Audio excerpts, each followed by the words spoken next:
excited and extremely proud to introduce our #2 sales director at this seminar, Independent Executive Senior Sales Director, Candace Doverspike. Yes. She began her business, you'll want to know, in March of 2004. And through her career, she has earned 9 career cars, and 7 of those cars have been pink Cadillacs. She has made 13 appearances in unit circles and qualified for 5 top director trips, in addition to 3 prestige trips. She was the #1 sales director nationwide last year and has reached $1 million in unit sales twice, last year and this year. Her highest monthly check has been in excess of $22,000 in 1 month. Ladies and gentlemen, help me to welcome your #6 sales director in the nation and #2 sales director at this Ruby Seminar, Independent Executive Senior Sales Director, Candace Doverspike.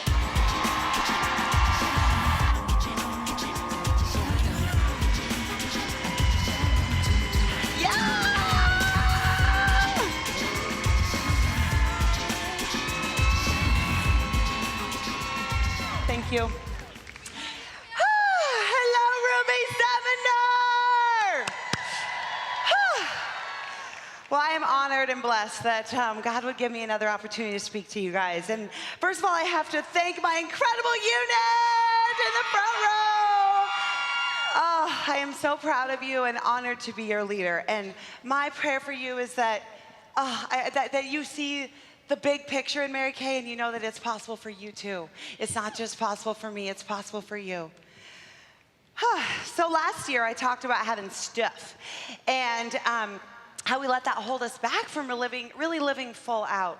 And this year I'm gonna share the lessons I learned throughout this year, because every year is different, and this year was way different than last year. I had several obstacles and things that came my way. One of the big ones was that we moved, and if anyone ever moves, it's never fun, right? Never fun. Your stuff is everywhere. We had some issues with contractors, and 6 months later, there's still boxes everywhere in our home, and we probably won't be settled, and that could hold people back. Big, huge problem happened at our home that I did not expect. I did not have internet or cell phone service at my home for the first 2 months. We lived there. Yeah, it was a surprise, not by choice. So when you work from home, that's a big deal, right? And although I can joke about it, it was very disappointing because, you know, here we just bought this huge, beautiful home, and I can't work from home. So I could have let those things hold me back. I had a lot of external things that happened. I just want you to know that you guys are gonna set these big goals this year. Life is gonna happen, things are gonna come your way, and you have a choice as to how you're gonna handle it.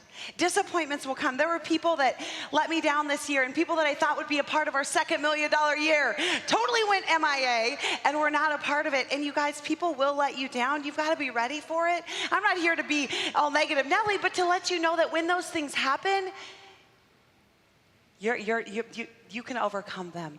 Because if you make a decision today that you will not quit on whatever goal that you have, that will determine your success. Because you guys, success is never easy. Our business is simple, but it's not easy. It's simple, we teach people how to wash their face, but how you handle those disappointments and those day-to-day obstacles are gonna determine your success. You guys see us on stage walking around and prancing and waving, but what you don't see is the every single day rejection, the failure, the disappointments, the cancellations, the pity parties, the really ugly cries, the fear and the doubt. Fighting through those daily are gonna get you where you wanna go. So I had some external obstacles, but I'll tell you one of the biggest things that happened this last year is I got in my head. And I don't know if any of y'all have ever gotten in your head. It's not a fun place to be. It's kind of scary, actually. And the previous year, we had our best year ever. I was #1 in the nation. Like, oh dear God, I could have never, the few years prior, ever believed that I would ever be that girl. And then I deserved it. And you know, all these people started asking me, how'd you do it? How'd you do it? I'm like, I don't know, I just worked. I just worked, and I worked with passion and joy. And then I started meeting all these other awesome, incredible people at the top who run their businesses completely differently. And I started questioning, oh my gosh, maybe I should do this, and maybe I need to change this, and maybe I should change everything. And I started questioning and comparing. And here I was at the top of the company comparing. You know, I remember, oh, and this is the other thing that happened that it's probably not a good thing, is I was performing at this level the previous year, and then I started performing at this level. And I don't know where you're at in your business, but if you've ever gone backwards, it's not a fun place to be, right? And when you're not working at the level that you know you can, and that you know, and if you are used to living at this level and your mind has been stretched and expanded, you don't want to not live in that level. And so when you're not working, what happens is you start questioning and looking inward.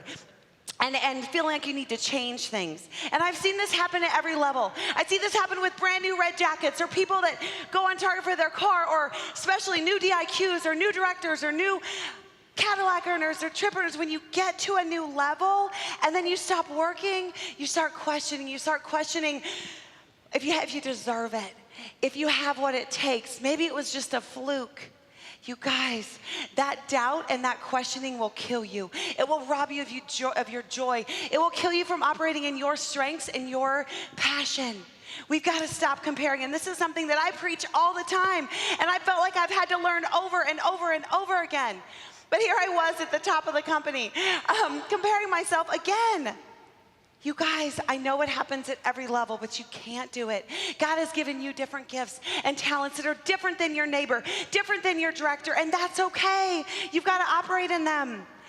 In June, we had to have our biggest finish, or we had to have our biggest month ever to finish. And what I was doing wasn't working, so I reached out to some brilliant people and asked them what they did when they had huge, huge finishes. And I tried doing all the things that had worked for their units in my unit. And about halfway through the month, nothing was happening. All these things that work for other people were not working for me. And what I had to do was get back in my zone and get back into operating in my gifts and my talents. My strength is team building. I love to team build. I am so passionate about sharing this opportunity. And I got back in the zone, and we brought in 60 new people, 60, in the month of June to finish our best month ever because I got back in the zone. And I don't know where you're at. I don't know where you're at in your business, but you got to get back in your zone. You got to get back in. You're working with your blinders and running full out in the gifts and talents that God's given you, my friends. And I also learned through that is that, you know, I talk all the time about if you want to get to a new level, you got to work on the 6 inches right here more than you work on anything else. But guess what? When you get to that next level on paper and on the outside, you still need to work on right here so that you don't fall backwards and you still believe that you deserve it, right? And I believe one of the biggest lies that we believe is that there's something wrong with us. And that's why we're not successful instead of working. There is nothing wrong with you. You have everything that you need right now to live out the calling that God has placed on your life. And I believe one of the enemy's most effective strategies is to get you to focus on what you don't have, to get you to focus on what you used to have, what someone else has that you wish you had. He does this to keep you from looking at what you do have, the gifts and the talents that he's given you, and asking God, what can I do through the gifts and talents that you've given me? Imagine if we asked him that question instead of, God, why don't I have that? And why don't I have that? And why is this wrong? What if we asked him, what can I do with what I've been given? Because when you truly get that, you work differently. You guys, if you're gonna compare something, compare your activity to someone else's activity, because 9 times out of 10, they're just working a lot harder and working a lot more numbers and doing it in front of a lot more faces. That's why they are where they are, okay? This last year, after all that was going on, or in the middle of all that, I went on a silent retreat. I said silent retreat. It was 48 hours of complete silence, no cell phones, no technology. And it was kind of scary at first. When I heard one of my good friends, Vicki Piccolari, another $1 million director, she talked about how she went on a silent retreat and she really felt like that was something that helped propel her to the next level because, like I said, I found myself just questioning everything, questioning myself, everything. And I needed to be still and hear God's voice and get direction about the next season in my life. And what the pastor talked about before we went into silence was making sure we're very crystal clear about where our identity lied in.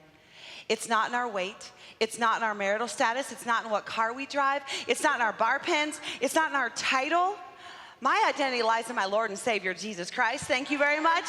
And when you truly get that, everything else works out. Everything else works out. It changes the way you operate because you get to operate out of joy. And this last year in June, when we had to have a huge finish, I literally had to be 100% okay. I was on my face every day praying that that finishing this goal was not going to define me, that I knew exactly where my value lied, but I wanted to finish to give him the glory. And I want to make sure that not define me, because you guys, you see, I have a very bad history of feeling like I need to prove my value. I grew up and feeling like I needed to perform to earn my father's love with good grades, good behavior. I was always the good kid. I gave up my childhood to be the good, responsible eldest child. Then when I got into high school, I thought I didn't like myself, so I thought I could earn other people's affection by being a smaller size and literally almost starved myself to death. And then when my ex-husband came home several years ago and said he wanted a divorce, and there were all these reasons why he didn't love me anymore, I thought I needed to change all those things to make him happy. And you guys, I remember when I was going through that season of going through a divorce, I was so worried about what other people would think of me and how it would be labeled as a divorcee, as a top director, and oh my gosh, I didn't know if I could live with the other people's opinion of me. I was more worried about that than whether I was in a healthy marriage. And I think a lot of women can understand that deep need for others' approval. You guys, this is something that I've had to work on over and over again. And my affirmation over the last few years, and I pray that you take this to heart, is that you are loved no matter what you accomplish. And you are valuable. No matter what you achieve, it does not define you. It just shows how hard you're willing to work.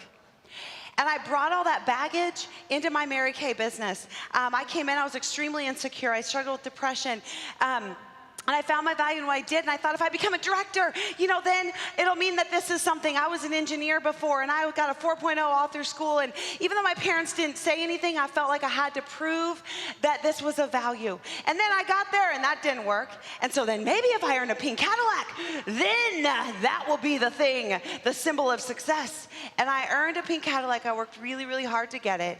And you guys, it was incredibly empty because it didn't change how I felt about myself. And I remember it takes 3 months before you actually pick up the car. And by the time I went to pick up the car, I couldn't even drive the car off the lot. I had my ex-husband drive it off the lot because I didn't feel like I deserved it. You guys, you have to find your value in the right thing. And you are not your title. Thank the Lord. You are not whatever goal you achieved or didn't achieve last year, last month, yesterday. You are God's masterpiece. You are fearfully and wonderfully made exactly the way that you are. You are royalty. You are His daughter. Do you get that? Oh, and when you work from that place, it changes everything. And I was reminded that you guys, we're all designed to glorify God, and our success is to magnify Him because it's not about us and doesn't determine our value. I get to stand on this stage and give glory to Him, amen? That's what I love about this. I was also reminded at this silent retreat, this was a beautiful vision of what just excited me.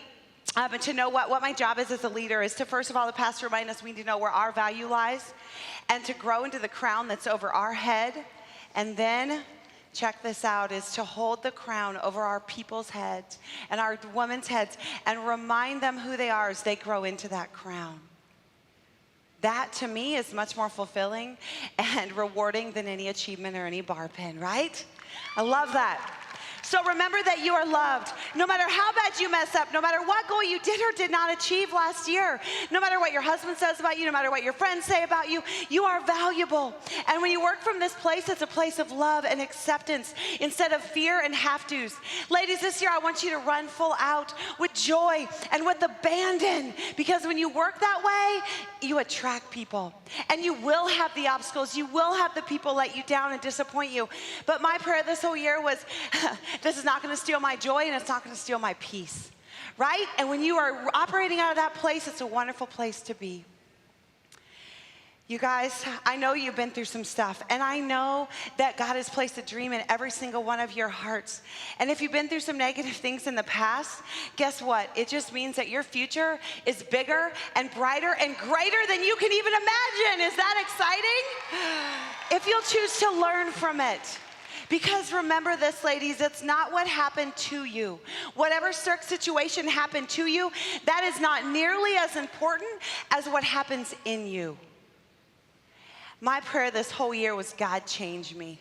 Do a work in me. And you know, a lot of times we want to pray that God will change our situation. He'll change our circumstances. He'll change our production and our team and our spouses and our children and our finances.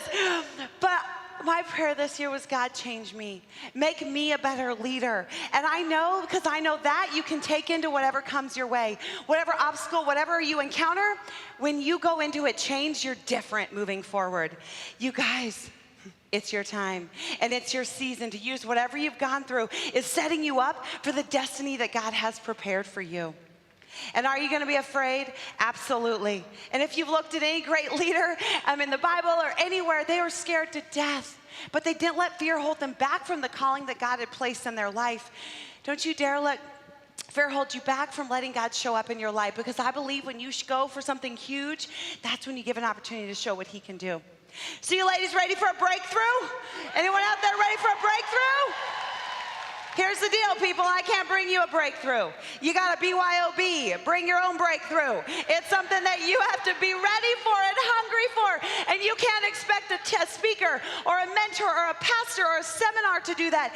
You have to be ready to bring your own breakthrough. You have to take responsibility for for your life and what is and is not happening, and then go home and do something about it. Like Linda said, don't just complain about it. Don't make excuses or blame someone. Take responsibility and make a plan and work it. If you don't know where to start, I'd start with a power start. You go home and do a power start every month for the next 12 months and show me that you're not in a radically different place, people.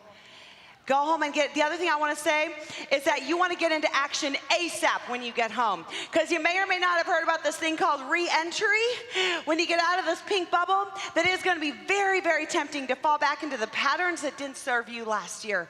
And like Linda talked about, we are here because of our choices. And if you want to be in a different place, you got to make different choices. And I would encourage you to make new choices ASAP so that you don't fall back and you don't settle. Ladies, don't let yourself go another day without living in the calling that God has placed in your life. Will it be hard? Yep. Will there be obstacles? Yes, and you better expect them. But will it be worth it? Absolutely.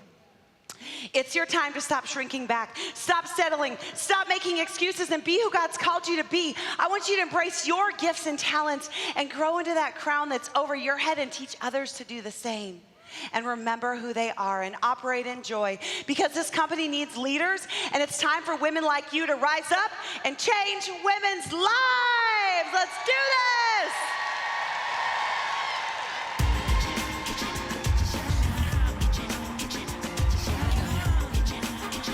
this! Ladies and gentlemen, please give a standing ovation for your number 2 sales director, Executive Senior Sales Director, Candace Doverspike.